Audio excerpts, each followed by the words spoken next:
बिस्मिल्लाहिर्रहमानिर्रहीम अस्सलाम वालेकुम नाज़रीन। इब्तिदा करने अपने प्रोग्राम दी अल्लाह ताला दे बाबरकत नाम नाल के जड़ा गफूर रहीम और दरूद पेज नौ ज़ाते अक़दस दी की जड़ी वजह तखलीक़े कायनात है। मैं मैं तुहाडी होस्ट सैरिश मुनव्वर बुखारी तुहाडे अपने प्रोग्राम खैबर पख्तूनख्वा टाइम नाल तुहाडी खिदमत च हाज़िर और जिस तरह कि तुहानू पता है साडे प्रोग्राम चलसी इस तरफ असी उसी उस पार तुसी उसो 92112114 साडा नंबर है इस ते कॉल कर सो साडे नाल गपशप लगा सो। लेकिन मैं इस प्रोग्राम नो करी लेके ना चलसा मेरे नाल इस टाइम स्टूडियो दे विचकार मौजूद होन मलिक अरशद हुसैन। देखने हो तुहाडे नाल के गलबात करते हैं किस तरह तुहानू वेलकम करते हैं। लेकिन मैं पहले सलाम दुआ कर लवां। अस्सलाम वालेकुम जी, किस तरह जी ठीक ठाक शुक्र अल्लाह जी सर जी ठीक ठाक हो जी दिल वाले ਤੁਹਾਡਾ शुक्र अल्हम्दुलिल्लाह। चलो जी नाज़रीन ने किस तरह जी ਤੁਸੀਂ ਮੈਨੂੰ उम्मीद है कि खैर आफियत ਦੇ ਨਾਲ ਉਸੋ ਜੀ one should hope for the best है नाज़रीन। साडी ਜਿਹੜੀ ਇਕੱਠੇ ਜਿਹੜੀ ਗੈਦਰਿੰਗ ਹੈ ਜਿਹੜੀ ਬੈਠ ਕੇ ਅਸੀਂ ਤੁਹਾਡੇ ਸੇ ਸਜਾਣੇ ਜਨਾਬ ਅਲੀ और इस दे कार ਅਸੀਂ कोशिश करने कि अच्छे अच्छे ਜਿਹੜੇ ਤੇ ਮਨਚਿਕਵੇ ਮਹਿਮਾਨਾਂ ਨੂੰ ਜਿਹੜਾ ਤੇ ਦਾਵਤ ਦਈਏ और ਉਹਨਾਂ ਸੇ ਅਸੀਂ ਫੈਜ਼ ਹਾਸਿਲ ਕਰੀਏ किसी भी खास मौजू ਦੇ हवाले से ਅੱਜ ਸਾਨੂੰ ਇੱਕ ਡਾਕਟਰ ਨੂੰ ਜਿਹੜਾ ਹੈ ਤੇ ਦਾਵਤ ਦਿੱਤੀ ਹੈ और ਉਹਨਾਂ ਦਾ ਨਾਮ ਹੈ डॉक्टर खादिम इब्राहिम साहब और उन्होंने स्पेशलिटी है कि वो फार्मा मार्केटिंग के कार या मेडिसिन मार्केटिंग के कार उन्होंने PhD किया हुआ है और मेडिसिन के हवाले से जिस तरीके से जोरी जड़ा है ना जी तो किसी उसनों देखता ना जी हीरे नू मोती नू तो समझ जाता है इस तरह से मेडिसिन के हवाले से ये जड़ा एक बड़ा इदराक रख दें। आओ कि तुहाडी मुलाकात करिए डॉक्टर खादिम इब्राहिम साहब नाल। अस्सलाम वालेकुम जी डॉक्टर साहब। वालेकुम अस्सलाम मलिक साहब बहुत शुक्रिया। क्या हाल है जी तबीयत ठीक ठाक जी? अल्हम्दुलिल्लाह बिल्कुल ठीक ठाक। ठंड ज़्यादा जी साने तुहानू ज़हमत दी है जैसे असीं माजत खाओ मगर है कि नाजरीन जेडे हैं तो उन्होंने ख्वाहिश है कि डॉक्टर साहब आओ जी तो सानू कुछ मेडिसिन के हवाले से बताओ जी।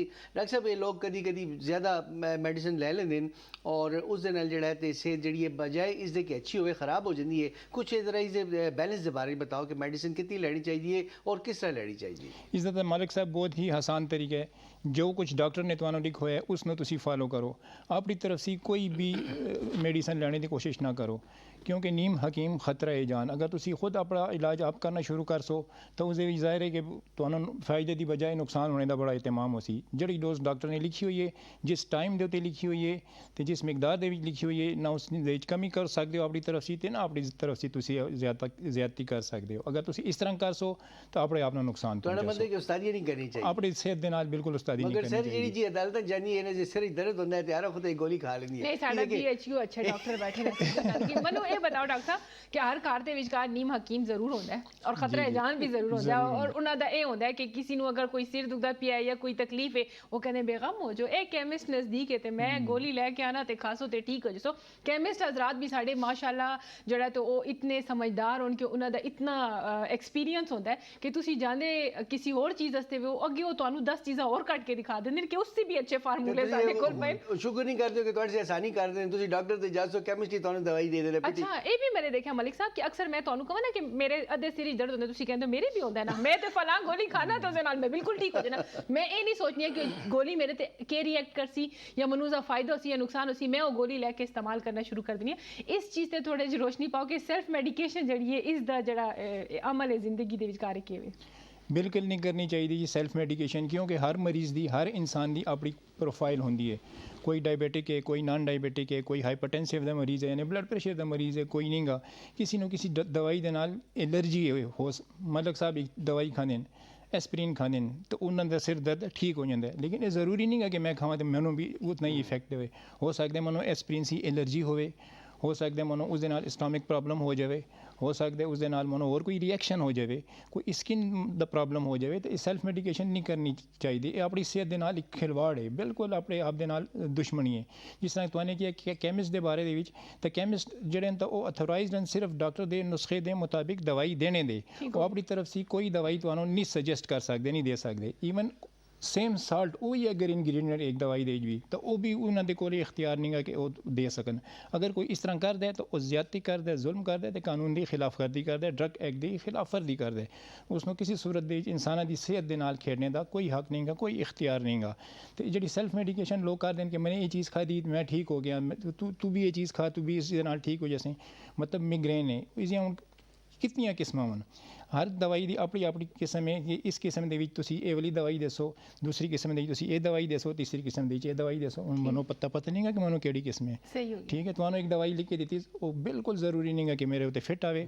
जिस तरह कपड़े एक दूसरे को फिट नहीं आते इसी तरह मेडिसिन भी एक दूसरे को फिट नहीं आती जब तक कि प्रॉपर डायग्नोज ना हो जाए उसकी इन्वेस्टिगेशन ना हो जाए ਤੇ ਉਸ ਦੇ ਬਾਰੇ ਦੇ ਵਿੱਚ ਕੰਪਲੀਟ ਡਾਕਟਰ ਤਸੱਲੀ ਕਰਕੇ ਤੇ ਉਹ ਨਾ ਲਿਖ ਕੇ ਦੇਵੇ ਤੇ ਠੀਕ ਹੋ ਗਿਆ। ਆਪਣੀ ਤਰਫ से कोई इस तरह लेना अपने आप नाल भी जुल्म है ते अपने घर वाले दे नाल भी अच्छा ज़्यादती है। डॉक्टर साहब कहते हैं कि नए रूल्स के मुताबिक हर जड़ा केमिस्ट है उसके नाल एक फार्मासिस्ट हो सी, लेकिन साने आज तक नहीं देखा कि किसी केमिस्ट के नाल कोई फार्मासिस्ट बैठा होवे, या मतलब अगर असी कोई मेडिसिन लेने जाने हैं शॉर्टेज है या मेडिसिन नहीं गा तो उस मेडिसिन दे ਉਹ ਫਾਰਮਾਸਿਸਟ ਕਾਰ ਵਿੱਚ ਬੈਠਾ ਹੁੰਦਾ ਹੈ मुताबिक कोई दूसरी मेडिसिन सजेस्ट कर सके, वा तो डॉक्टर तक जाना, और डॉक्टर अगर दूर है और एक एक्सरसाइज है वो मतलब इंसान ਨੂੰ हैक्टिक एक्सरसाइज तकलीफ देनी है, तो ये चीज़ां क्यों नहीं जड़ा इंप्लीमेंटेशन क्यों नहीं की? ਇਹਨਾਂ ਦੇ ਵਾਸਤੇ ਜੀ ਕਾਨੂੰਨ ਮੌਜੂਦ ਹੈ। ਕੈਮਿਸਟ ਦੀ ਲਾਇਸੈਂਸ ਸ਼ਾਪ ਜਿਹੜੀ ਹੈ ਜਾਂ ਫਾਰਮੇਸੀ ਸ਼ਾਪ ਜਿਹੜੀ ਹੈ ਉਹ ਤੁਸੀਂ ਲਾਇਸੈਂਸ ਦੇ ਬਗੈਰ ਖੋਲ ਹੀ ਨਹੀਂ ਸਕਦੇ ਹੋ। ਕਿਸੇ ਬੰਦੇ ਨੂੰ ਵੀ ਇਹ ਮੈਂ ਸਬਜ਼ੀ ਦੀ ਦੁਕਾਨ ਖੋਲ ਸਕਦਾ, ਫਰੂਟ ਦੀ ਦੁਕਾਨ, ਕਰਿਆਨੇ ਸਟੋਰ ਦੀ ਦੁਕਾਨ ਖੋਲ ਸਕਦਾ, ਲੇਕਿਨ ਈਵਨ ਮੈਂ ਜਿਹੜਾ ਤਾਂ ਇੱਕ ਫਾਰਮੇਸੀ ਦੀ ਸ਼ਾਪ ਓਪਨ ਨਹੀਂ ਕਰ ਸਕਦਾ ਅਨਟਿਲ ਐਂਡ ਅਨਲੈਸ ਮੈਂ ਆਪਣੇ ਨਾਲ ਕਿਸੇ ਅਥੋਰਾਈਜ਼ ਪਰਸਨ ਨੂੰ ਨਾ ਰੱਖਾਂ। ਉਹ ਅਥੋਰਾਈਜ਼ ਪਰਸਨ ਕੌਣ ਹੋ ਸੀ? ਉਹ ਕਮ ਅਜ਼ ਕਮ ਉਹਦੀ ਜਿਹੜੀ ਕੁਆਲੀਫਿਕੇਸ਼ਨ ਹੋ ਸੀ ਤਾਂ ਉਹ ਡੀ ਫਾਰਮ ਹੋ ਸੀ, ਉਸਨੇ ਉਹ ਡਾਕਟਰ ਆਫ ਫਾਰਮੇਸੀ ਹੋ ਸੀ, ਉਸ ਦੇ ਨਾਮ ਦੇ ਉੱਤੇ ਲਾਇਸੈਂਸ ਲੋਕ ਲੈ ਛੋੜ ਦੇਣ ਤੇ ਬਾਅਦ ਉਸ ਜਾਂ ਉਹ ਆਂਦਾ ਜਾਂ ਉਹ ਨਹੀਂ ਆਂਦਾ। और एक ही लाइसेंस 15 दुकानों पे नहीं लगा? वो एक लाइसेंस एक ही दुकान ਦੇ ਉੱਤੇ ਹੁੰਦਾ ठीक हो गया, ਉਹ ਉसी ਵਾਇਲੇਸ਼ਨ ਨਹੀਂ ਹੋ ਸਕਦੀ। सही हो गया। ਉਹ ਉਸਨੂੰ ਮਤਲਬ ਸਰਟਨ ਉਸਨੂੰ ਹਾਇਰ ਕਰ ਛੋੜਦੇ ਨੇ ਇੱਕ ਤਰ੍ਹਾਂ ਕਿ ਤੂੰ ਸਾਡੇ ਕੋਲ ਆ ਕੇ ਹਾਇਰ ਕਰ, ਲੇਕਿਨ ਉਹ ਆਪਣੀ ਡਿਊਟੀ ਅੰਜਾਮ ਨਹੀਂ ਦਿੰਦਾ, ਉਹ ਬਸ ਔਰ ਦੂਸਰੀ ਐਕਟੀਵਿਟੀਜ਼ ਲਗਾ ਰਹਿੰਦਾ ਹੈ, ਉਹ ਮੁxtਲਿਫ ਜੌਬਸ ਦੇ ਆਪਣੋ ਆਪ ਨੂੰ ਮਸਰੂਫ ਰੱਖਦਾ ਹੈ ਜਾਂ ਆਪਣਾ ਹੋਰ ਕੋਈ ਬਿਜ਼ਨਸ ਕਰਦਾ ਹੈ, ਤਾਂ ਉਸਨੇ ਆਪਣਾ ਲਾਇਸੈਂਸ ਜਿਹੜਾ ਤਾਂ ਉਹ ਦਿੱਤਾ ਹੁੰਦਾ ਫਾਰਮੇਸੀ ਵਾਲੇ ਨੂੰ, ਉਹ ਫਾਰਮੇਸੀ ਜਿਹੜਾ ਤਾਂ ਉਸ ਲਾਇਸੈਂਸ ਦੇ ਉੱਤੇ ਉਸਨੇ ਆਪਣੀ ਆਊਟਲੈਟ ਖੋਲੀ ਹੁੰਦੀ ਹੈ। ਡਾਕਟਰ ਸਾਹਿਬ ਇਹ ਥੋੜੀ ਗੱਲ ਹੈ ਕਿ ਉਸ ਜਿਹੜਾ ਡੀ ਫਾਰਮ ਦਾ ਦਸਤੇ ਸ਼ਫਕਤ ਜਿਹੜਾ ਕੈਮਿਸਟ ਦੇ ਸਿਰ ਤੇ ਹੁੰਦਾ ਹੈ, ਲੇਕਿਨ ਮੁਹੱਬਤ ਪਰ ਉਹਦੇ ਹੱਥ ਰਹਿੰਦੇ ਉਹਦੇ ਕੈਮਿਸਟ ਦੇ ਸਿਰ ਦੇ ਉੱਤੇ ਇੱਕ ਰੂਹਾਨੀ ਤੌਰ ਤੇ ਉੱਤੇ ਫੈਜ਼ ਉਹਦੇ ਕੋਲ ਹਾਸਿਲ ਕਰ ਦਿੰਦਾ ਹੈ। ਇਹ ਵੀ ਤਾਂ ਮੈਂ ਸਮਝਿਆ ਕਿ ਬੜੀ ਗੱਲ ਹੈ। बड़ी गल है जी, ਇਹ ਜੀ ਇਹ ਇੱਕ ਤਰ੍ਹਾਂ ਦਾ ਅਬਿਊਜ਼ ਹੈ। ਅੱਛਾ ਇਹ ਡਰਗ ਲਾਇਸੈਂਸ ਦਾ ਅਬਿਊਜ਼ ਹੈ, ਅੱਛਾ। ਮਿਸਯੂਜ਼ ਵੀ ਨਹੀਂ ਹੈ, ਅਬਿਊਜ਼ ਹੈ, ਟੋਟਲੀ ਅਬਿਊਜ਼ ਹੈ। ਤੇ ਇਸੇ ਤੇ ਕਿ ਕਿਉਂ ਨਹੀਂ ਐਕਸ਼ਨ ਲਿੱਤਾ ਜਾਂਦਾ? ਜਿਸ ਮਕਸਦ ਵਾਸਤੇ ਤੁਹਾਨੂੰ ਉਹ ਲਾਇਸੈਂਸ ਦਿੱਤਾ ਗਿਆ ਤੁਸੀਂ ਉਸ ਮਕਸਦ ਦੇ ਵਾਸਤੇ ਇਸਤੇਮਾਲ ਕਰਨੇ ਦੀ ਬਜਾਏ ਉਸ ਦਾ ਗਲਤ ਇਸਤੇਮਾਲ ਪਏ ਕਰ ਦਿਓ। ਉਸ ਬੰਦੇ ਨੂੰ ਉਸ ਜਗ੍ਹਾ ਦੇ ਉੱਤੇ 8 ਘੰਟੇ ਵਾਸਤੇ ਕਮ ਅਜ਼ ਕਮ ਮੌਜੂਦ ਹੋਣਾ ਚਾਹੀਦਾ ਹੈ, ਅੱਛਾ। ਲੇਕਿਨ ਉਹ ਮੌਜੂਦ ਨਹੀਂ ਹੁੰਦਾ। ਕਿਸੇ ਵੀ ਫਾਰਮੇਸੀ ਦੇ ਤੁਸੀਂ ਚਲੇ ਜਾਓ ਤਾਂ ਉਹ ਫਾਰਮਾਸਿਸਟ ਉਸਨੂੰ ਅਸੀਂ ਕਹਿੰਦੇ ਹਾਂ ਜਾਂ ਡੀ ਫਾਰਮ ਕਹਿੰਦੇ ਹਾਂ, ਉਹ ਮੌਜੂਦ ਨਹੀਂ ਹੁੰਦਾ, ਹਾਲਾਂਕਿ ਕਾਨੂੰਨ ਆਲਰੇਡੀ ਮੌਜੂਦ ਹੈ। ਹੁਣ ਇਸ ਵਕਤ ਨਵੇਂ ਜਿਹੜੇ ਰੂਲਸ ਰੈਗੂਲੇਸ਼ਨ ਆਏ ਨੇ ਉਹਨਾਂ ਦੇ ਮੁਤਾਬਿਕ ਤਾਂ ਫਾਰਮੇਸੀ ਦੀ ਸਟਰਕਚਰ ਹੀ ਬਿਲਕੁਲ ਚੇਂਜ ਹੋ ਗਈ ਹੈ। ਉਹਨੇ ਛੋਟੇ ਛੋਟੇ ਸ਼ਾਪਸ ਜਿਹੜੇ ਨੇ ਇਹਨਾਂ ਦਾ ਉਹ ਖਤਮ ਹੋ ਗਿਆ, ਕਨਸੈਪਟ ਖਤਮ ਹੋ ਗਿਆ। ਹੁਣ ਇਸ ਦੇ ਵਾਸਤੇ ਇੱਕ ਸਰਟਨ ਏਰੀਆ ਰੱਖ ਦਿੱਤਾ ਗਿਆ ਕਿ ਯਾਰ ਇਸ ਦਾ ਏਰੀਆ ਇਤਨਾ ਹੋ ਸੀ, ਇਸ ਦੇ ਵਿੱਚ ਫ੍ਰਿਜ ਹੋ ਸੀ, ਇਸ ਦੇ ਵਿੱਚ ਟੈਂਪਰੇਚਰ ਮੇਨਟੇਨ ਮੈਡੀਸਨ ਨੂੰ ਰੱਖਣ ਵਾਸਤੇ ਅਲੱਗ ਸੀ ਇੰਸਟਰੂਮੈਂਟਸ ਹੋ ਸਨ। ਹਰ ਇੱਕ ਮੈਡੀਸਨ ਦੀ ਸ਼ੈਲਫ ਲਾਈਫ ਤੁਸੀਂ ਤੇ ਫੀਫੋ ਇਸਤੇਮਾਲ ਕਰ ਸੋ, ਫਸਟ ਇਨ ਫਸਟ ਆਊਟ ਇਸਤੇਮਾਲ ਕਰ ਸੋ, ਜਿਹੜੀ ਮੈਡੀਸਨ ਪਹਿਲੇ ਅਸੀਂ ਉਸ ਨੂੰ ਪਹਿਲੇ ਦੇ ਸੋ, ਜਿਹੜੀ ਬਾਅਦ ਵਿੱਚ ਅਸੀਂ ਉਸ ਨੂੰ ਪਹਿਲੇ ਦੇ ਸੋ, ਤਾਂ ਕਿ ਐਕਸਪਾਇਰੀ ਦੇ ਰੇਸ਼ੋ ਨੂੰ ਜਿਹੜਾ ਤਾਂ ਕਮ ਸੇ ਕਮ ਕੀਤਾ ਜਾਵੇ। मतलब है कि ये भी एक पूरी जड़ी है साइंस है ना। साइंस है। अच्छा डॉक्टर साहब एक गल है कि देखो एक बस मतलब एक चीज़ होती है बुखार है या कोई भी बीमारी है, एक गोली होती है जड़ी है मतलब सुबह दोपहर शाम या बाज़ का 4 टाइम भी खानी पैंदी है ना, तो 4 गोलियां मतलब ये नहीं तो अगर इन्हें 4 गोलियां की बजाय गोला बढ़ा दिया जाए कि तो मार देता जावे। सही हो गया। इस दौरान ਜਿਹੜਾ ਤਾਂ ਉਸ ਦਾ ਦੇਖੋ ਇੱਕ ਮਿਕਦਾਰ ਉਸ ਨੂੰ ਦਿੱਤੀ ਜਾਂਦੀ ਹੈ ਇੱਕ ਸਰਟਨ ਚੀਜ਼ ਵਾਸਤੇ। ਮਤਲਬ ਮਿਸਾਲ ਲੈਣੇ ਅਸੀਂ ਬਲੱਡ ਪ੍ਰੈਸ਼ਰ ਨੂੰ ਕਿ 20 mm HG ब्लड प्रेशर को कंट्रोल करने वास्ते 50 मिलीग्राम चाहिए, तो तुमने 50 मिलीग्राम दे देती है, उसका ब्लड प्रेशर रहता है वो नॉर्मल हो गया है। लेकिन अगर तुमने उन्होंने गोला बढ़ा के दे देता, एक ही दफ़ा दे देता, तो वो तो बिल्कुल तले जाले जैसी, बिल्कुल वो तो तले चले जैसी, इवन उसकी डेथ भी हो सकती है, वो अल्लाह को प्यारा हो सकता है। कि आबादी कट होवे, जरा सफाई सुथराई हो जाए। इसी तरह की आबादी वधे जी, लोग पुरसकून होन ते बहुत ज़्यादा आबादी जड़ी है तो मुसलमानों की आबादी वधे माशाअल्लाह। इसी तरह शुगर की जड़ी दवाई है, अगर वो एक सर्टन क्वांटिटी दी लीती जाती है और डॉक्टर को पता होता है कि यार इसकी शुगर इतनी मिकदार साने कम करनी है, तो उसे से एक गोली लिखी है। अगर तुमने उन्होंने 6 गोलियां दे दी तो हाइपोग्लाइसीमिया का शिकार हो जैसी, उसे भी उसे डेथ हो सकती है, डेंजरस है। अच्छा डॉक्टर साहब ये बताओ कि आजकल जरा सबसे बड़ा मसला चलता पिया है वो करोना ते ओमिक्रोन दा है। पहले ते इन्हां नू डिफरेंशिएट साने करना है कि ओमिक्रोन ते करोना दे सिम्पटम्स के होन, इन्हां च मुख्तलिफ चीज़ां के होन, और उसके बाद ये पता करना है कि इन्हां दी शिद्दत कितनी है। तो इसी जान के तो छोड़ सी है मुसीबत जी मुक गई एक साल से अगले साल बाद बदल के शक्ल बदल के आ जाता है कि बन सी जी। ये जी तकरीबन 2.5 साल से सिलसिला पे चल रहा है। सबसे पहले कोविड जो रहता है अल्फा आया है, उसके बाद बीटा आया है, गामा आया है, उसके बाद जो रहता है डेल्टा आया है। डेल्टा जो रहता है दिसंबर ਦੇ ਵਿੱਚ ਆਇਆ 2020 ਦੇ ਵਿੱਚ ਆਇਆ ਬਾਅਦ ਉसी ਤਕਰੀਬਨ 1 ਸਾਲ ਦੇ ਵਿੱਚ 1 ਸਾਲ ਦੇ ਬਾਅਦ ਜਿਹੜਾ ਤਾਂ ਇਹ ਓਮਿਕਰੋਨ ਆ ਗਿਆ। ਉਹ ਪਿਛਲੇ ਸਾਨੂੰ ਜਿਹੜਾ ਉਹ ਕਿਹੜਾ ਹੀ ਗਿਆ ਉਹ ਡੈਲਟਾ ਆਇਆ ਤੁਹਾਨੂੰ ਜਿਹੜਾ ਹੋਇਆ ਤੇ ਉਹ ਜ਼ਿਆਦਾ ਖਤਰਨਾਕ ਹੈ। ਅੱਛਾ ਅੱਛਾ ਇਹ ਓਮਿਕਰੋਨ ਜਿਹੜਾ ਆਇਆ ਤਾਂ इस तरह दे इसे दो तरह दी चीज़ें होंदे ने, एक कंसर्न होंदे ते एक इंटरस्ट होंदे। अच्छा। कोविड फॉर इंटरस्ट ते कोविड फॉर कंसर्न, ये जेह्ड़ा इस नाल ज़्यादा कंसर्न लिता गया कि इस दे नाल चूंकि साइड इफेक्ट भी ज़्यादा ने, ज़्यादा इस सबसे नुकसानदेह है कि तेज़ी दे नाल फैलदा है, बहुत तेज़ी दे नाल फैलदा है। तो इस वास्ते कंसर्न दा इसनों इस कैटेगरी च रखने ताकि इस वास्ते हॉस्पिटलाइजेशन का बंदोबस्त भी किया जाए, इस वास्ते दूसरे SOPs का भी ख्याल रखा जाए, तो इस डॉक्टर ने भी तैयार किया जाए, तो सोसाइटी ने भी तैयार किया जाए कि इस दे नाल किस तरह जो है निमटना है। अच्छा। मतलब कोविड ऑफ इंटरस्ट नहीं है कि बस तुमने सिर्फ दिलचस्पी लै दी है, दिलचस्पी का इजहार कर छोड़ा कि जनाब ये ठीक है। इस दे नाल हर एक बंदे का पूरी तरह जो है कंसर्न है। इसकी जी सबसे वड्डी जी इस जो प्रॉब्लम है, ये जी तब्दीली है वो ये है कि इस जी स्पाइक प्रोटीन है, स्पाइक प्रोटीन वो प्रोटीन होंगी है ਜਿਹੜੀ कि अटैच कर दी है उसनों सैल दे नाल अटैच कर दी, लंग्स दे सैल दे नाल अटैच कर दी है, यानी वो एक तरह एक गम दा कम देंदी है। अच्छा। अटैच करने वास्ते ਤਾਂ ਇਸ ਦੇ ਜਿਹੜੇ ਰਿਸੈਪਟਰਸ ਹਨ ਉਹ ਗਲੇ ਦੇ ਵਿੱਚ ਜਿਹੜੇ ਨੇ ਤਾਂ ਜ਼ਿਆਦਾ ਨੇ, ਗਲੇ ਦੇ ਵਿੱਚ ਜ਼ਿਆਦਾ ਹੋਣੇ ਦੀ ਵਜ੍ਹਾ ਦੇ ਨਾਲ ਗਲਾ ਇਸ ਨੂੰ ਫੌਰਨ ਕੈਚ ਕਰ ਛੋੜਦਾ, ਰਿਸੀਵ ਕਰ ਛੋੜਦਾ, ਪਿਕ ਕਰ ਛੋੜਦਾ ਤੇ ਆਪਣੇ ਨਾਲ ਅਟੈਚ ਕਰ ਛੋੜਦਾ। तो इस वास्ते इसकी सीवियरिटी जी है तो कम है दूसरे उसी, क्योंकि ये लंग्स बहुत घट मिकदार दे विच जांदा है। मतलब है कि उस तरह का फैटल नहीं है जिस तरह पहले लीथल फैटल नहीं है जिस तरह पिछले साल दा है, पिछले साल है और डायरेक्ट लंग्स से जांदा है, उसके रिसेप्टर जड़े तो वो गले दे विच नहीं आए। अच्छा। ठीक है, इस वास्ते उत्थे एक चेक पोस्ट बनी हुई है गले दे विच। अच्छा। तो जिस तरह की एक चाबी जी है तो लॉक दे विच फिट हो जाती है बिल्कुल, इसकी जी चाबी है तो गले के जो रिसेप्टर्स हैं उसने इस तरह जाके वो फिट हो जाती है। रिसेप्टर्स कुदरती डेवलप हो गए या कोई ये साड़ी ये जी लगी है के कहंदे ने सुई जड़ी सुके कहंदे ने वैक्सीन दे नाल जड़ा है तो उस नाल नहीं वैक्सीन दे नाल नहीं लगे, बस एक नेचुरली रिसेप्टर्स होंदे ने। अच्छा। कुछ जड़े वायरसेस नो किसी की जगह दे उते केयर छोड़ देन, काबू कर छोड़ देन, कंट्रोल कर छोड़ देन, रिसीव कर छोड़ देन, ये उन्हां दे नाल डिटैच हो जांदे, इस जगह दे जाके ते बाद वो अपनी मल्टीप्लिकेशन करदे, अपनी कापियां तैयार करदे। अच्छा। इस डेंजरस गल है कि इस जड़ी म्यूटेशन होंदी है वो तकरीबन 30 मुख्तलिफ तरीके ने, 30 मुख्तलिफ शक्लन, 30 मुख्तलिफ इस जड़े स्ट्रक्चर्स हैं, इन 30 मुख्तलिफ स्ट्रक्चर्स की वजह के नाल जो बड़ी तेज़ी के नाल स्प्रैड होंदा है, बड़ी तेज़ी के नाल फैलता है, तो एक सी दूसरे नो, दूसरे सी तीसरे नो, तीसरे सी चौथे नो लगता है, सारे नो लगता है। इस वक्त कोई यह बंदा नहीं गा पिशावर दे जिसनों के ओमिक्रॉन ना होए होवे, या अगर नहीं होया तो वो अगले चंद दिनों के हो जैसी। इसकी खूबी या खामी कह लो ये है कि जितनी तेज़ी के नाल फैलता है उतनी तेज़ी के नाल जड़ा ते कम होंदा है। इसका जड़ा ड्यूरेशन है आम तौर पर 5 दिनों के आम तौर पर ख़त्म हो जाता है।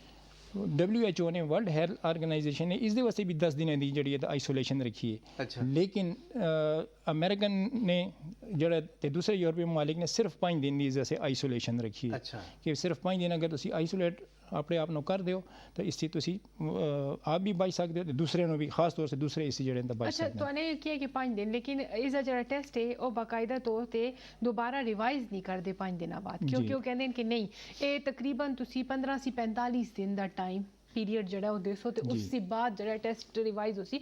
एक बंदे नू किस तरह पता चल सी उसनू ते इम्यूनिटी उसका डिस्टर्ब हो गया, उसका जिसम भी दुखदा पिया, उसनू तकलीफ भी, उसनू किस तरह पता चल सी कि ओमिक्रॉन खत्म हो गया और मैं 5 दिनों बाद रिकवरी प्रोसेस मेरा शुरू हो गया और मैं आम जिंदगी दे विचकार जड़ा ते जड़ा अपना कम काज उस दे उत्ते वापस जा सकना। जी बड़ा बेहतरीन सवाल किया है। तकरीबन सिर्फ थोड़ा सवाल नहीं गा, तकरीबन साढ़े कौम के हर बंदे का सवाल है, हर इंसान का क्वेश्चन है जोड़ा कि ओमिक्रॉन सी गुजरा है।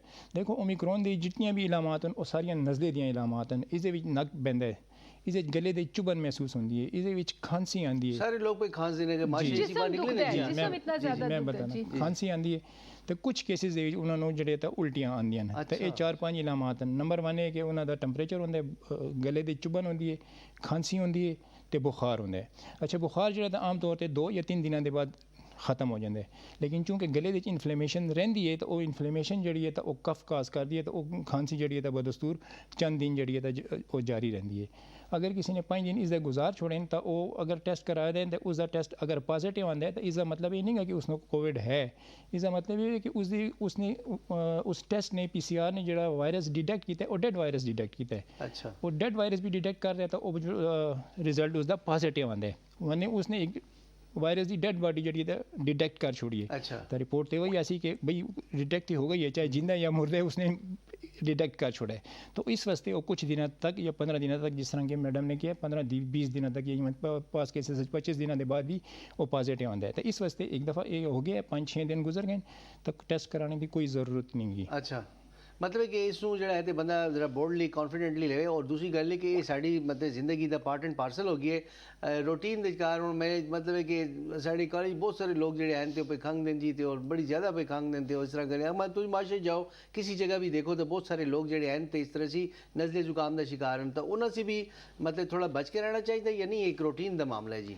ਬਿਲਕੁਲ ਜੀ, ਆਪਣੀ ਤਰਫ ਸੇ ਪੂਰੀ ਕੋਸ਼ਿਸ਼ ਕਰਨੀ ਚਾਹੀਦੀ ਹੈ ਕਿ ਹੁਣ ਅਸੀਂ ਬਚ ਕੇ ਰਹੇ। ਉਹੀ ਜਿਹੜੇ ਰੂਟੀਨਸ ਦੇ ਜਿਹੜੇ SOPs ਹੈ ਕਿ ਤੁਸੀਂ ਡਿਸਟੈਂਸ ਰੱਖੋ, ਡਿਸਟੈਂਸ ਦੇ ਨਾਲ ਨਾਲ ਹੱਥ ਜਿਹੜੇ ਤਾਂ ਤੁਸੀਂ ਧੋਂਦੇ ਰਹੋ, ਇਹ ਦੋ ਵੱਡੀਆਂ ਗੱਲਾਂ, ਤੇ ਮਾਸਕ ਦਾ ਇਸਤੇਮਾਲ ਕਰਦੇ ਰਹੋ ਤਾਂ ਕਿ ਦੂਸਰੇ ਜਿਨ੍ਹਾਂ ਨੂੰ ਆਲਰੇਡੀ ਹੈ ਉਹ ਉਹਨਾਂ ਅਸੀਂ ਆਪਣੇ ਆਪ ਨੂੰ ਤੁਸੀਂ ਪ੍ਰੋਟੈਕਟ ਕਰ ਸਕੋ। ਲੇਕਿਨ ਸਾਡੀ ਸੋਸਾਇਟੀ ਇਸ ਤਰ੍ਹਾਂ ਹੈ ਕਿ ਅਸੀਂ ਆਪਣੇ ਆਪ ਨੂੰ ਨਹੀਂ ਪ੍ਰੋਟੈਕਟ ਕਰ ਸਕਦੇ, ਨਹੀਂ ਹੋਣੇ। ਹਰ ਬੰਦਾ ਇਸ 'ਚ ਸਫਰ ਹੁੰਦਾ ਹੈ ਕਿਉਂਕਿ ਇਹ ਬੜੀ ਤੇਜ਼ੀ ਦੇ ਨਾਲ ਫੈਲਦਾ, ਇਤਨੀ ਤੇਜ਼ੀ ਦੇ ਨਾਲ ਫੈਲਦਾ ਹੈ ਕਿ ਅਗਰ ਯਾਨੀ ਇਸ ਦਾ ਜਿਹੜੇ ਚਾਂਸ ਹਨ ਡੈਲਟਾ ਦੇ ਮੁਕਾਬਲੇ 100 ਸੀ 500 ਗੁਣਾ ਜ਼ਿਆਦਾ ਹਨ। ਅੱਛਾ, ਲੱਗਣੇ ਦੇ ਫੈਲਣੇ ਦੇ, ਸਪਰੈਡ ਹੋਣੇ ਦੇ ਜਿਹੜੇ ਚਾਂਸ ਹਨ। ਅੱਛਾ, ਬਾਕੀ ਡੈਲਟਾ ਦੇ ਵਿੱਚ ਜਾਂ ਦੂਸਰੇ ਜਿਹੜੇ ਵੇਰੀਐਂਟ ਹੈ ਉਹਨਾਂ ਦੇ ਵਿੱਚ ਇਤਨਾ ਜ਼ਿਆਦਾ ਚਾਂਸ ਨਹੀਂ ਹੁੰਦਾ ਹੈ। ਅਗਰ ਕੋਈ ਪੇਸ਼ੈਂਟ ਤੁਹਾਡੇ ਨਾਲ ਵੀ ਬੈਠਾ ਹੋਇਆ ਹੈ ਜਾਂ ਕੋਈ ਤੁਹਾਡੇ ਸਾਹਮਣੇ ਵੀ ਬੈਠਾ ਹੋਇਆ ਹੈ ਜਾਂ ਕੋਈ ਦਾएं बाएं है या ਤੁਹਾਡੀ 1-2 मीटर के अंदर अंदर भी है तो उससे इतना ज़्यादा तो रिस्क नहीं आया जितना इस सी रिस्क है, इसे फैलने का रिस्क है। तो उन्होंने बताया कि 100 से लैके 500% तक उस दिन इस बार इसे फैलने की रेशो जड़ी था ज़्यादा है। इसी वजह से साने जड़े बड़ा वक्फा रखा है। मैं तो सारी बैठने न जी ते काफ़ी वक्फे के कार बैठने कि किधरे निश मारे तो मनु भी ना लग जाए। अच्छा डॉक्टर साहब ये बताओ कि कहते हैं कि जिन्होंने लोगों ने वैक्सीनेशन कराई है तो वो जड़ा इस जड़ा वेरिएंट सी या इस बीमारी सी बच जसन, लेकिन साने ये देखा है और पर्सनली मैंने अपने कार देखा है कि मेरे भाई ने वैक्सीनेशन भी कराई, बूस्टर भी लगवाया, लेकिन वत भी उसनु जड़ा ते ये जड़ा उसका टेस्ट आया इस दफ़ा वो पॉजिटिव आया तो उसी बाद उन्होंने 15 दिन तक क्वारंटीन करना पिया। तो ये बार बार कहते हैं कि वैक्सीनेशन कराओ और बूस्टर लगवाओ, लेकिन इसका कोई फ़ायदा भी है कि नहीं? इसका बहुत ज़्यादा फ़ायदा जी। देखो मैं बल्कि सारे इस वक्त कैसा कि जिन्होंने एक डोज़ लगाई है और दूसरी डोज़ लगावन, जिन्होंने दूसरी डोज़ लगाई है और बूस्टर डोज़ लगावन, उसकी वजह है कि एक वैक्सीन तो कोरोना से बचान दी नहीं गई। अच्छा, उसकी शिद्दत नो, उसकी इंटेंसिटी नो रिड्यूस कर दिए, मिनिमाइज़ कर दिए, 10 टाइम्स मिनिमाइज़ कर दें दिए। तो जिन्होंने लोगों ने वैक्सीन लगाई है उन्होंने उत्ते भी अटैक हो सी, जिन्होंने नहीं लगाई उन्होंने उत्ते भी अटैक हो सी। लेकिन जिन्होंने लगाई है उन्होंने प्रोटेक्शन ज़्यादा हो सी, उन्होंने वैक्सीन जी डेथ रेट नो कम कर दिए तो उसकी सीवियरिटी नो जो ख़त्म कर दिए, कम कर दिए। अगर मिसाल है तो थोड़े भाई नो या खुद मनो ये होया है, लेकिन 2-3 दिन हल्का फुल्का जो नज़ला जुकाम बुखार है उसी बात ठीक अच्छा, हो गया। डॉक्टर साहब ये बताओ कि इस असं के प्रिकॉशनस करनी चाहिए जिस तरह कि असी वड्डे आसाने ते वैक्सीनेशन कराइए या बूस्टर डोज लगवाइए, कार दे विच बच्चे भी होंदे और उन्हां दी कोई वैक्सीनेशन नहीं हुई और उन्हां नूं कोई बूस्टर डोज नहीं लगी, आया कि ऐसी SOPs उनकी जिन्हां नूं असी फॉलो करिए ताकि बच्चे जिहड़ा उन्हां दा इम्यूनिटी लेवल भी वो नहीं होंदा और वो इस बीमारी से बच सकन? देखो जी, क्योंकि स्कूल्स भी जाना है और आम रूटीन है, कारी साहब कोल भी जाना है और सबक भी पढ़ना है, बच्चे दी पूरी रूटीन नूं डिस्टर्ब नहीं कर सकने। बच्चों के तो पहले तो कि इम्यूनिटी थोड़ी जी बेहतर होंगी है। वायरस जितने भी आए अल्फ़ा बीटा गामा डेल्टा उनसे बच्चे बहुत कम मुतासर हुए, बहुत कम, लेस देन 1% जड़े तो बच्चे जड़े तो उनसे मुतासर हुए। एक कुदरती अल्लाह ताला ने कुछ इस तरह की वो रखी हुई है, इस वायरस के रखी है या ना साढ़े बच्चों के रखी हुई है कि पूरे दुनिया के बच्चे जड़े तो इसी डिस्टर्ब नहीं हुए। बहुत कम बच्चे हो, जरा बड़ा बदनसीब बच्चा है कि जरा इससे डिस्टर्ब होए। अदरवाइज जिसने लगा मैं नहीं समझना कि बच्चों के इसका कोई ज़्यादा होए। बाकी जितनी प्रोटेक्शन कर सकते हैं वो करनी चाहिए। डॉक्टर साहब ये हुण पिछले दिनों की कार सानू 1-2 हफ्ते पहले जो है साढ़े वर्क प्लेस जो गवर्नमेंट की तरफ से बूस्टर डोज लगाई गई सब नू, तो वो मैनू भी और मेरे जितने भी साथी उन सब की तबीयत ख़राब हुई है और अप्रोक्सीमेटली मतलब एक दिन जड़ा ते बुखार वगैरह और इस तरह असी बड़े मतलब कि अगले दिन जड़ा है असी कोई भी नहीं जा सका। तो ये सूरत हाल ही कि ये बूस्टर डोज जी है बहुत जोर देनी है कि चक्कर मगर है मतलब कि साने एक दिन के बाद रिकवर कर लेते, एक दिन बड़े सख्त डिस्टर्ब रहे हैं असी लोग, मतलब थोड़ा टेम्परेचर भी हो गया है और तबीयत ख़राब रही है इस तरह से। देखो इस वक्त जड़े जिन्होंने लोगों के नाल भी मेरी गल हुई है, जितने भी कंसर्न पर्सन के नाल मेरी गल हुई है वो यही कहते हैं कि कोविड के दौरान कोरोना एक बंदे होए है, ओमिक्रॉन हो चुका है, इस दौरान अगर वो वैक्सीन लगावे तो उसनो साइड इफेक्ट मिलते हैं। इसका मतलब है कि थोड़े स्टाफ नो ऑलरेडी ओमिक्रॉन आया, अच्छा, तो उस दौरान अगर वैक्सीन लग गई, इस तरह पहले केसेस भी जिन लोगों को डेल्टा आया या उससे पहले जिन्होंने कोविड आया उन्होंने उस दौरान वैक्सीन लगाई है बगैर टेस्ट किए। बस दफ़ा एसिम्टोमेटिक होता है, यानी उसकी कोई इलामात नहीं होंगी लेकिन इंसान होंगे, या वो जड़ा था ਮਿਊਟੇਸ਼ਨ ਪੀਰੀਅਡ ਦੇ ਵਿੱਚ ਹੁੰਦਾ ਹੈ, ਉਹ ਇਸੇ ਪੀਰੀਅਡ ਦੇ ਵਿੱਚ ਹੁੰਦਾ ਕਿ ਉਹਦੇ ਇਲਾਮਾਤ ਜ਼ਾਹਿਰ ਨਹੀਂ ਹੋਈਆਂ ਹੁੰਦੀਆਂ। ਤਾਂ ਇਸ ਸਿਚੁਏਸ਼ਨ ਦੇ ਵਿੱਚ ਅਗਰ ਕੋਵਿਡ ਦੀ ਵੈਕਸੀਨ ਲਗਾ ਦਿੱਤੀ ਜਾਵੇ ਤਾਂ ਉਸਦੇ ਵਿੱਚ ਇਸੇ ਤਰ੍ਹਾਂ ਹੁੰਦਾ ਜਿਸ ਤਰ੍ਹਾਂ ਤੁਸੀਂ ਬਿਆਨ ਕਰਦੇ ਹੋ ਕਿ ਉਸਦੀ ਸੀਵੀਅਰਿਟੀ ਜਿਹੜੀ ਹੈ ਤਾਂ ਇੱਕਦਮ ਉੱਭਰ ਕੇ ਸਾਹਮਣੇ ਆਉਂਦੀ ਹੈ ਤੇ ਸਾਰੇ ਸਾਈਨ ਸਿਮਟਮ ਜਿਹੜੇ ਨੇ ਤਾਂ ਉਹ ਸ਼ਿੱਦਤ ਅਖਤਿਆਰ ਕਰ ਛੋੜਦੇ ਨੇ। ਲੇਕਿਨ ਉਹ ਇੱਕ ਦਿਨ ਦੋ ਦਿਨ ਹੀ ਰਹਿੰਦੀਆਂ ਨੇ, ਇੱਕ ਦੋ ਦਿਨ ਫਾਰ ਟਾਈਮ ਬਿੰਗ ਰਹਿੰਦੀ ਹੈ, ਉਸ ਤੋਂ ਬਾਅਦ ਉਹ ਠੀਕ ਹੋ ਜਾਂਦੇ ਨੇ। ਡੈਲਟਾ ਦੇ ਕੇਸ ਦੇ ਵਿੱਚ ਅਲਬੱਤਾ ਲੋਕ ਜ਼ਿਆਦਾ ਖਰਾਬ ਹੋਏ ਜਿਨ੍ਹਾਂ ਦਾ ਪੋਜ਼ੀਟਿਵ ਆਇਆ, ਉਹਨਾਂ ਨੇ ਟੈਸਟ ਨਹੀਂ ਕਰਵਾਇਆ, ਉਹਨਾਂ ਦੇ ਇਲਮ ਵਿੱਚ ਨਹੀਂ ਆਇਆ ਕਿ ਸਾਨੂੰ ਜਿਹੜਾ ਤਾਂ ਕੋਰੋਨਾ ਵੀ, ਤੇ ਉਹਨਾਂ ਦੇ ਵਿੱਚ ਕੋਈ ਸਿੰਪਟਮਸ ਵੀ ਨਹੀਂ ਆਏ। ਲੇਕਿਨ ਚੂੰਕਿ ਉਹਨਾਂ ਨੇ ਟੈਸਟ ਨਹੀਂ ਕਰਵਾਇਆ, ਉਹ ਪੋਜ਼ੀਟਿਵ ਹੋਏ, ਕੋਵਿਡ ਪੋਜ਼ੀਟਿਵ ਹੋਏ, ਉਹਨਾਂ ਨੇ ਵੈਕਸੀਨ ਲਗਾ ਦਿੱਤੀ ਹੈ, ਉਹਨਾਂ ਦੇ ਜਿੰਨੇ ਵੀ ਸਿੰਪਟਮਸ ਹੈ ਉਹ ਜ਼ਿਆਦਾ ਸੀਵੀਅਰਿਟੀ ਦੇ ਨਾਲ ਉੱਭਰ ਕੇ ਸਾਹਮਣੇ ਆਏ ਤੇ ਉਹਨਾਂ ਨੇ ਉਸ ਨੂੰ ਮਤਲਬ ਬਹੁਤ ਜ਼ਿਆਦਾ ਡਿਸਟਰਬ ਕੀਤਾ ਹੈ। ਜੀ ਅੱਛਾ ਡਾਕਟਰ ਸਾਹਿਬ ਇਹ बताओ कि कुछ ऐसी ਮੈਡੀਸਿਨਸ ਹੁੰਦੀਆਂ ਕਿ ਜਿਹੜੇ ਡਾਕਟਰ ਪਰਮਨੈਂਟਲੀ ਤੁਹਾਡੇ ਨਾਲ ਲਗਾ ਦਿੰਦੇ, ਜਿਸ ਤਰ੍ਹਾਂ ਕਿ ਸ਼ੂਗਰ ਦੀ ਮੈਡੀਸਿਨਸ ਹੁੰਦੀਆਂ ਜਾਂ ਹਾਈਪਰਟੈਂਸ਼ਨ ਦੀ, ਬਲੱਡ ਪ੍ਰੈਸ਼ਰ ਦੀ, ਇਹ ਮੈਡੀਸਿਨਸ ਹੁੰਦੀਆਂ। लेकिन अक्सर ये देखने चाहिए कि लोग 2-4 हफ्ते या 2-4 महीने उन्होंने इस्तेमाल करके वो समझते हैं कि बस ਅਸੀਂ ਹੁਣ ਰਿਕਵਰ ਕਰ ਗਏ और ਸਾਨੂੰ ਇਸ ਦਵਾਈ ਦੀ ਜ਼ਰੂਰਤ ਨਹੀਂ ਗੀ और ਉਸਨੂੰ ਬੰਦ ਕਰ ਦਿੰਦੇ ਨੇ। और ਉਸ ਤੋਂ ਬਾਅਦ ਜਦੋਂ ਉਹਨਾਂ ਦੀ ਤਬੀਅਤ ਖਰਾਬ ਹੁੰਦੀ ਹੈ ਤੇ ਡਾਕਟਰਸ ਕੋਲ ਜਾਂਦੇ ਨੇ ਤੇ ਉਹਨਾਂ ਦੀ ਡੋਜ਼ ਡਬਲ ਕਰਨੀ ਪੈਂਦੀ ਹੈ ਜਾਂ ਟ੍ਰਿਪਲ ਵੀ ਕਰਨੀ ਪੈਂਦੀ ਹੈ। ਇਸ ਤੇ ਥੋੜਾ ਜਿਹਾ ਰੋਸ਼ਨੀ ਪਾਓ ਸਾਡੇ ਜਿਹੜੇ ਵਿਊਅਰਸ ਬੈਠੇ ਨੇ ਕਿ ਕਾਰ ਵਿੱਚ ਹੁਣ ਮੈਂ ਅਗਰ ਕਹਾਂ ਮੇਰੀ ਆਪਣੀ ਵਾਲਦਾ ਉਹ ਮੈਨੂੰ ਕਹਿੰਦੇ ਜਦੋਂ ਮੇਰੀ ਤਬੀਅਤ ਠੀਕ ਹੈ ਤੇ ਮੈਨੂੰ ਬਲੱਡ ਪ੍ਰੈਸ਼ਰ ਦੀ ਗੋਲੀ ਖਾਣੇ ਦੀ ਕੀ ਤੁਕ ਬਣਦੀ ਹੈ ਨਾ। ਲੇਕਿਨ ਉਹਨਾਂ ਨੂੰ ਇਹ ਨਹੀਂ ਪਤਾ ਹੁੰਦਾ ਕਿ ਅਗਰ ਉਹ ਇੱਕ ਦਿਨ ਸਕਿਪ ਕਰ ਦੇਣ ਤੇ ਦੂਸਰੇ ਦਿਨ ਉਹਨਾਂ ਦੀ ਤਬੀਅਤ ਬਹੁਤ ਜ਼ਿਆਦਾ ਖਰਾਬ ਹੋ ਜਾਏਗੀ। ਤੇ ਜ਼ਰਾ ਇਸ ਤੇ रोशनी पाओ कि दवाई अगर डॉक्टर ने लिख के दी है मेडिसिन तो उसे के अमल और दखल उसी जिंदगी दे विचकार तो उन्होंने बंद डॉक्टर दी मर्जी बगैर करना है नहीं करना या के हो जाएगा। देखो कुछ बीमारियां जियां ना जिन्हां दा इलाज नहीं गा उन्हां दी मैनेजमेंट है।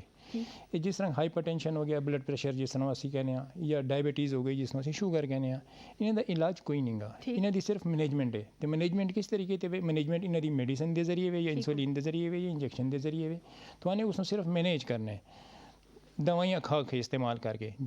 अच्छा बहुत सारी इस तरह जिस तरह देखो जी मलेरिया अगर किसी ने हो गया, उसने मलेरिया की दवाई खा छोड़ी है तो ठीक हो गया। टाइफाइड हो गया किसी ने, टाइफाइड की दवाई खा दी, कुछ दिनों बाद वो ठीक हो गया।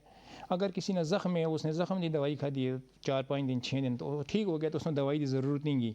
लेकिन ये जो इन्हों की चूँकि इलाज नहीं है, मैनेजमेंट है, इस लॉन्ग लाइफ जो अपनी जिंदगी के मरते दम तक दवाइयाँ जड़ियाँ खानियां। हो सकता है कि एक दिन तो दवाई नहीं खादी, उस दिन या उसी अगले दिन तो बज़ाहिर कोई इलामत अपीयर ना होए, थोड़े पता ना चले, लेकिन अंदर सी जी एकमुलेट हुई दवाई होंगी वो पई ब्लड प्रेशर को कंट्रोल कर दी है, शुगर को पई कंट्रोल कर दी होंगी है। लेकिन जिस वक्त वो एक्सक्रीट आउट हो जाती है, जिस वक्त वो निकल जाती है, रिमूव हो जाती है, तो बाद ब्लड प्रेशर भी शूट कर जाता है तो शुगर भी शूट कर जाती है। तो इसनों बगैर डॉक्टर की मर्जी के बगैर उसने लॉन्ग लाइफ अगर लिखी है तो वो एक तरह की मैनेजमेंट है उस डिजीज़ की, वो इलाज नहीं गा। और लोग समझते हैं कि ये बस आने खा लेती है 6 महीने ये इसका इलाज है, मैं ठीक हो गया। ये इलाज इला तक इन्हों आया ही नहीं गा, मौजूद ही नहीं गा। अच्छा डॉक्टर साहब अक्सर लोग ये भी कहते हैं कि असी ते ਸ਼ੂਗਰ ਸਾਡਾ ਬੜਾ ਕੰਟਰੋਲ ਹੈ, ਅਸੀਂ ਤੇ ਚੀਨੀ ਨਹੀਂ ਖਾਣੇ, ਅਸੀਂ ਤੇ ਗੁੜ ਦੀ ਚਾਹ ਪੀਨੇ ਆ ਤੇ ਹਰ ਚੀਜ਼ ਦੇ ਵਿਚਕਾਰ ਗੁੜ ਪਾ ਕੇ ਖਾਣੇ ਪੀਨੇ ਆ ਤੇ ਸਾਡਾ ਜਿਹੜਾ ਜਦੋਂ ਚੀਨੀ ਅਸੀਂ ਇਸਤੇਮਾਲ ਹੀ ਨਹੀਂ ਕਰਨੇ ਪਿਆ ਤੇ ਸਾਡਾ ਸ਼ੂਗਰ ਲੈਵਲ ਕਿਉਂ ਆਈ ਹੋ ਸੀ। ਬਹੁਤ ਸਾਰੇ ਇੱਥੇ ਡਾਕਟਰ ਆਏ ਨੇ, ਡਾਕਟਰ ਆਜ਼ਾਦ ਕਹਿੰਦੇ ਨੇ ਕਿ ਉਹਨਾਂ ਨੂੰ ਇਹ ਨਹੀਂ ਪਤਾ ਹੁੰਦਾ ਕਿ ਸ਼ੂਗਰ ਲੈਵਲ ਗੰਨੇ ਜਾਂ ਗੁੜ ਦੀ ਵਜ੍ਹਾ ਤੋਂ ਵੀ ਵੱਧਦਾ ਹੈ। ਔਰ ਜਿਸ ਟਾਈਮ ਉਹ ਸਾਡੇ ਕੋਲ ਆਉਂਦੇ ਨੇ ਤੇ ਉਹਨਾਂ ਨੂੰ ਅਸੀਂ ਕਹੀਏ ਕਿ ਤੁਹਾਨੇ ਜੀ ਚੀਨੀ ਬੰਦ ਕੀਤੀ ਹੈ, ਤੁਹਾਨੇ ਪਰਹੇਜ਼, ਤੇ ਉਹ ਕਹਿੰਦੇ ਜੀ ਅਸੀਂ ਤੇ ਇਤਨੀ ਪਰਹੇਜ਼ ਕਰਨੇ ਪਿਆ, ਸਾਨੇ ਤੇ 6 ਮਹੀਨੇ ਹੋਏ, ਸਾਨੇ ਤੇ ਚੀਨੀ ਵਾਲੀ ਚਾਹ ਪੀਤੀ ਨਹੀਂ ਗਈ, ਗੁੜ ਹੀ ਸਿਰਫ ਇਸਤੇਮਾਲ ਕਰਨੇ ਆ और वो बहुत ज़्यादा बीमार हो जाते। मतलब इस तरह की जी प्रिकॉशनस हो जो करनी बहुत ज़रूरी होंगी, लेकिन लोग उस चीज़ को नहीं समझते या उन्होंने ये लगता है कि शायद असी करने पे तो सानू फर्क ना पैसी। इस ते भी ज़रा रोशनी पाओ, इस ते बारे तुसी की कह सकते? देखो गुड़ जड़ा तो वो चीनी से भी एडवांस शक्ल है, ठीक है। गन्ने से सबसे पहले जड़ा तक गुड़ बनता है, गुड़ से बाद जड़ा तो जाके वो चीनी बनती है, वो रिफाइन किया जाता है, उसमें कैमिकल्स जड़े उस एड किए जाते हैं। तो गुड़ दे विच चीनी से ज़्यादा ग्लूकोज मौजूद होता है।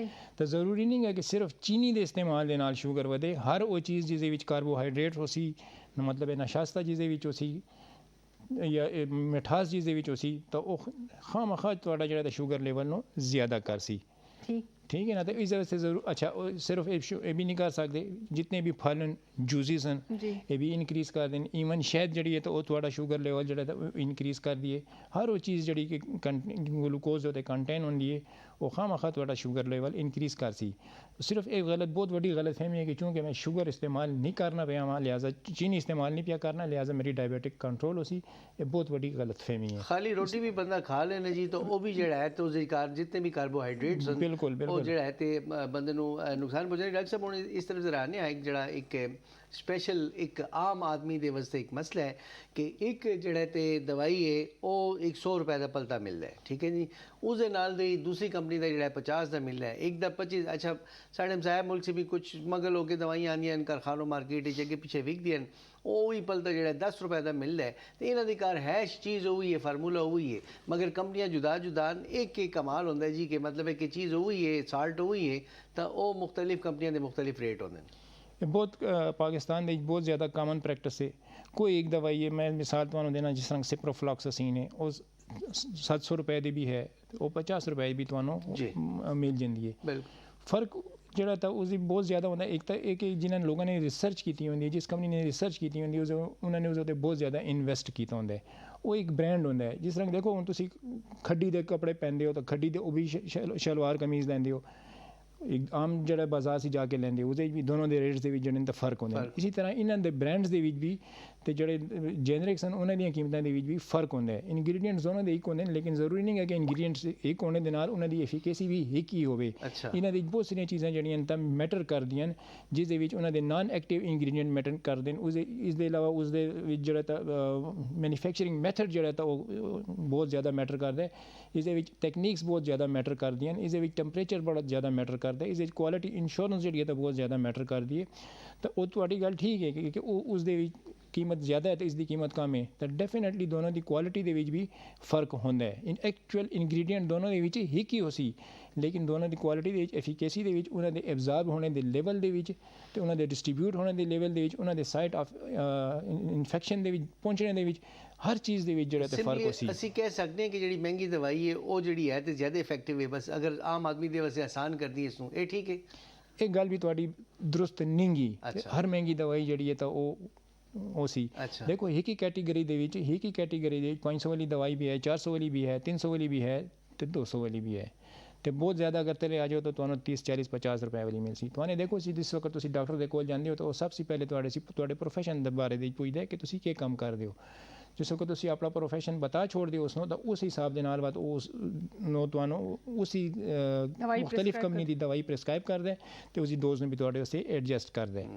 ਤੇ ਅਗਰ ਇਹਦੇ 'ਚ ਕੋਈ 19-20 ਦਾ ਫਰਕ ਹੋ ਸੀ ਤਾਂ ਇਹ ਡੋਜ਼ ਮੈਨੇ ਥੋੜੀ ਇਨਕਰੀਜ਼ ਕਰ ਦਿੱਤੀ ਹੈ ਜਾਂ ਡਿਕਰੀਜ਼ ਕਰ ਦਿੱਤੀ ਹੈ, ਤਾਂ ਉਹ ਇਸ ਨੂੰ ਕਵਰ ਕਰ ਲਸੀ। ਇੱਕ ਆਮ ਆਦਮੀ ਦੀ ਜਿਹੜੀ ਜਾਨ ਜਿਹੜੀ ਹੈ ਤੇ ਇਸ ਜਾਨ ਜੋਖਮ ਪੈ ਗਈ ਕਿ ਕਿਹੜੇ ਪਾਸੇ ਜਾਵਾਂ ਤੇ ਮੰਜੀ ਕਿੱਥੇ ਡਾਵਾਂ।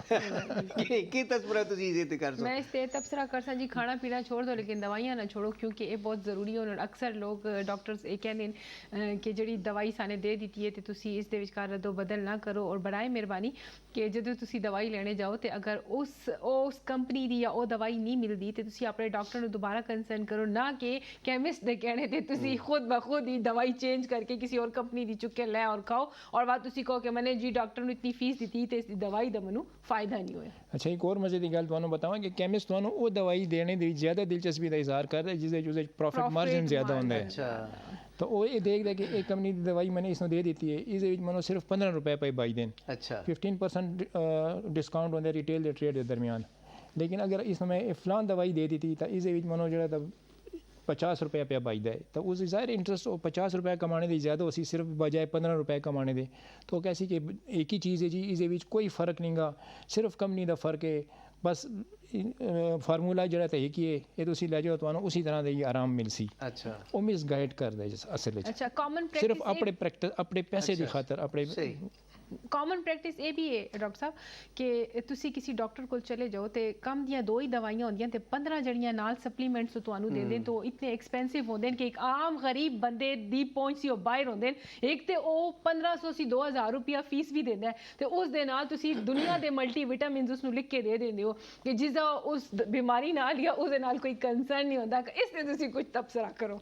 विटामिन से देंदे कि तुसी जरा हो जाओ ना, अच्छे ताकतवर हो जाओ। बिल्कुल जरूर देवो, लेकिन एक जरूरी दवाई दे नाल 15 विटामिन्स देना ये भी ज्यादा दी गल। देखो आजकल इतने एडवांस फार्मूले आए हुए हैं कि ही की टेबलेट दे विच तकरीबन तमाम ज़रूरी मल्टीविटामिन जितने भी वो मौजूद होंगे हैं। उस vitamin B1 B2 B6 fat soluble vitamin भी होंगे, वाटर सॉल्युबल विटामिन भी होंगे, तो हर तरह के उस विटामिन भी होंगे, मिनरल्स भी होंगे, उस ट्रेस एलीमेंट्स भी होंगे। तो आम तौर के उत्ते एक मल्टी विटामिन थोड़ी सारी रिक्वायरमेंट नो फुलफिल कर दे, ਤੇ ਉਸ ਦੇ ਜ਼ਿਆਦਾ ਲਿਖਣ ਦੀ ਜ਼ਰੂਰਤ ਨਹੀਂ ਹੁੰਦੀ। ਮੇਰਾ ਖਿਆਲ ਹੈ ਅਗਰ ਇਸ ਤਰ੍ਹਾਂ ਦਾ ਡਾਕਟਰ ਕੋਈ ਅਗਰ ਲਿਖ ਦੇ ਤਾਂ ਮੈਂ ਇਹ ਸਮਝਣਾ ਕਿ ਉਹ ਸਹੀ ਨਹੀਂ ਕਰ ਰਿਹਾ। ਬੜੀ ਮਿਹਰਬਾਨੀ ਡਾਕਟਰ ਸਾਹਿਬ, ਤੁਸੀਂ ਆਏ ਹੋ, ਤੁਹਾਨੂੰ ਆਪਣਾ ਇਤਨਾ ਕੀਮਤੀ ਵਕਤ ਸਾਨੂੰ ਦਿੱਤਾ, ਸਾਡੇ ਪ੍ਰੋਗਰਾਮ ਨੂੰ ਦਿੱਤਾ, ਅਸੀਂ ਬੜੇ ਮਸ਼ਕੂਰ ਹਾਂ ਤੁਹਾਡੇ ਔਰ इंशाल्लाह गाए बगाए ਤੁਹਾਨੂੰ ਬੁਲਾਉਂਦੇ इंशाल्लाह जी जी नाज़रीन के चलने प्रोग्राम में लेके जी एक अच्छे जे गाना सुन ले जी, उसी बात जड़ा ते खबरां दा वक्फा उसी वक्त से बाद इंशाल्लाह मिलती है प्रोग्राम नु के लेके चल।